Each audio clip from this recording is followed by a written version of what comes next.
Si crees en Dios, esto es para ti. Bendito serás en la ciudad y bendito serás en el campo. Benditos serán tus hijos, el fruto de tu tierra, el fruto de tus bestias y la cría de tus vacas. Nunca te faltará comida y siempre tendrás pan en la mesa. Bendito serás en tu hogar y bendito cuando viajes.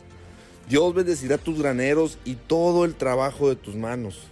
Dios te bendecirá en la tierra que te dio y hará que tu ganado se multiplique.